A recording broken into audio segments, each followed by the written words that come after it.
द्वारकानाथ शांताराम कोटनिस एक ऐसे भारतीय जिन्हें आज भी पूछते हैं चीन के लोग, लेकिन क्यों? क्या आपको पता है जिस देश में भगवान या पूजा पाठ जैसी चीजों पर बैन लगाया हुआ है वहाँ क्यों पूजे जाते हैं भारत की डॉक्टर कोटनिस? और ऐसा क्या हुआ था जो चीन को मांगनी पड़ी थी भारत से मदद? इसके पीछे एक बहुत ही इंटरेस्टिंग कहानी है, एक बहुत ही इंटरेस्टिंग किस्सा है। तो दोस्तों, अगर आप इन सभी सवालों के जवाब चाहते हैं तो बने रहिए मेरे साथ वीडियो की लास्ट तक, और अगर चैनल पर नए हो तो सब्सक्राइब करके बेल आइकन दबा लो। दोस्तों, यूँ तो आप में से बहुत सारे लोग ये बात जानते ही होंगे कि चाइना देश के जितने अच्छे रिश्ते हमारे पड़ोसी देश पाकिस्तान के साथ हैं, उससे कई ज्यादा खराब रिश्ते भारत के साथ हैं। इसके कई सबूत हैं, जैसे साल 1969 में इंडिया और चाइना के बीच में युद्ध हुआ था, और बहुत कम ही लोग ये बात जानते हैं कि हमारे कश्मीर का जितना हिस्सा पाकिस्तान के कब्जे में है उससे लगभग आधा हिस्सा चीन के कब्जे में भी है, जिसे वो छोड़ने से हमेशा इनकार करता आ रहा है। तो दोस्तों, जिस देश के साथ भारत के इतने खराब संबंध हैं, उसी देश में एक ऐसा भारतीय भी पहुंचा था जिसे आज भी वहां की किताबों में पूजा जाता है और पढ़ाया जाता है। दोस्तों, मैं बात कर रहा हूं डॉक्टर द्वारकानाथ कोटनिस की। महाराष्ट्र के सोलापुर गांव में एक मिडिल क्लास परिवार में जन्मे डॉक्टर द्वारकानाथ कोटनिस 2 भाई और 5 बहनों में से एक थे। माँ बाप इतने अमीर तो नहीं थे, इसलिए जैसे तैसे इन्होंने मेडिकल साइंस में यूनिवर्सिटी ऑफ बॉम्बे से अपनी शिक्षा पूरी की। कहानी शुरू होती है साल 1938 से। ये वो समय था जब दुनिया हर तरफ से युद्ध का मैदान बनती जा रही थी। हर कोई अपने दुश्मन देश को बस तबाह करना चाहता था। ऐसे में जापान कैसे पीछे हटता? सो जापान ने मौका पाकर सीधे अपने दुश्मन देश चीन पर हमला बोल दिया। चीन को हमले की जरा भी भनक नहीं थी, इसलिए देखते ही देखते उनकी फौज घायलों के किसी समुद्र में तब्दील होने लगी। अपने देश की ऐसी हालत देखते हुए चीन की साम्यवादी जनरल जूहू डे ने उस वक्त के भारतीय मंत्री जवाहरलाल नेहरू से मदद की गुहार लगाते हुए ये रिक्वेस्ट की कि वो कुछ डॉक्टर्स को उनके जवानों की सहायता के लिए चीन भेजते हैं। भारत उस समय एक गुलाम देश था, जिससे खुद की मदद के लिए भी किसी अन्य देश की मदद चाहिए थी। ऐसे हालात में भी भारतीय राष्ट्रीय कांग्रेस के अध्यक्ष नेताजी सुभाष चंद्र बोस ने 30 जून 1938 को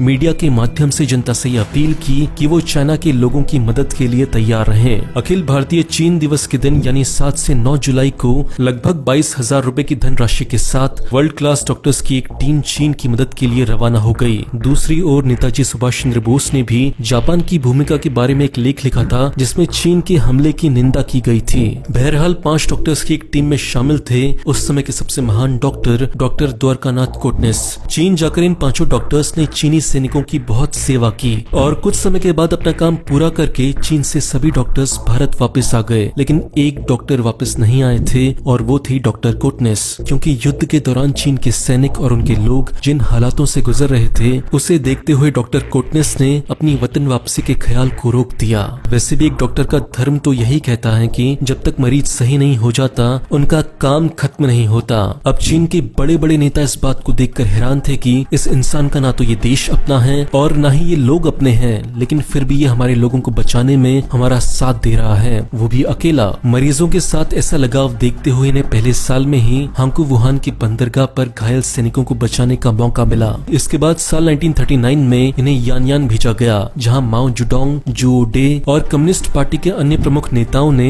इनका गर्मजोशी से स्वागत किया। वैसे तो ये 5 लोगों की टीम के साथ केवल कुछ समय के लिए ही चीन की मदद करने के लिए आए थे, लेकिन ये चीन में लगभग 5 वर्षों तक घायल सैनिकों के इलाज के लिए मोबाइल क्लिनिक में काम करते रहे। युद्ध के दौरान चीन के नेताओं और फौजियों को इन पर इतना भरोसा हो गया था कि इन्हें ऐसे क्षेत्र में भी घायलों को बचाने के लिए भेजा गया जहाँ दवाओं तक की भी कमी रहती थी। जर्मनी फौजों के खिलाफ 1940 में लंबे समय तक चली जंग में डॉक्टर कोटनिस ने 72 घंटों से भी अधिक समय तक बिना सोए एक अभियान चलाया था, जिसमें उन्होंने युद्ध के दौरान 800 से भी ज्यादा घायल सैनिकों का इलाज किया था। ये आज तक अपने आप में एक रिकॉर्ड है, और इसी के लिए उन्हें कनाडा के प्रसिद्ध शल्य चिकित्सक नॉर्मन बेथ्यून के नाम से डॉक्टर बेथ्यून इंटरनेशनल शांति अस्पताल का डायरेक्टर बनाया गया। इसी दौरान डॉक्टर कोटनिस चीन की एक लड़की गुओ किंग लोंग के संबंध में आए, जो कि एक बहुत अच्छी नर्स थी। लेडी गो अपनी पहली मुलाकात से ही डॉक्टर कोटनिस से प्रभावित हो गई थी।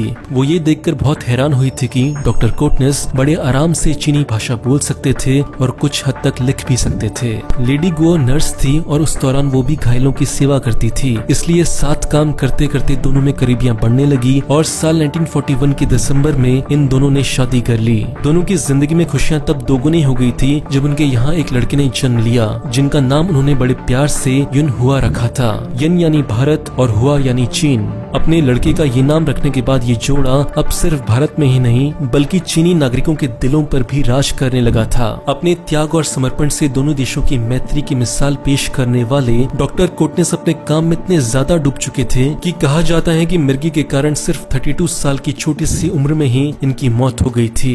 इनकी वाइफ गो किंग लोंग के मन में भारत के प्रति इतना प्रेम बढ़ चुका था कि वो कई बार डॉक्टर कोटनेस के परिवारजनों से मिलने के लिए भारत आई थी। डॉक्टर कोटनेस की याद में उन्होंने माई लाइफ विद कोटनेस नाम की एक किताब भी लिखी थी, जिसमें उन्होंने बताया था कि भारत और भारत के लोग कितने अच्छे होते हैं। डॉक्टर कोटनेस अपने काम को लेकर इतने ज्यादा सच्चे रहते थे कि आज भी चीन की फौज से लेकर चीन के नेता और आम जनता तक इनकी मिसाल देते हैं। डॉक्टर कोटनेस की डेथ पर माओ जेडोंग लिखते थे कि आज हमारी फौज ने अपना एक हाथ और हमारे देश ने एक सच्चा दोस्त खोया है।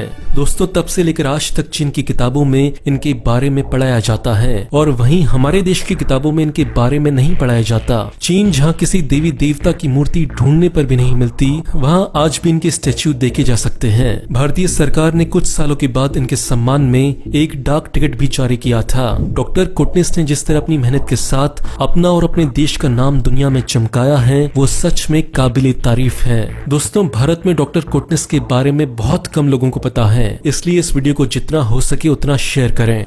दोस्तों, वीडियो अच्छा लगा तो इस बटन पर क्लिक कर अपने दोस्तों के साथ जरूर शेयर करें। इससे हमें मोटिवेशन मिलता है आपके लिए और भी अच्छे वीडियोस बनाते रहने का। Thank you.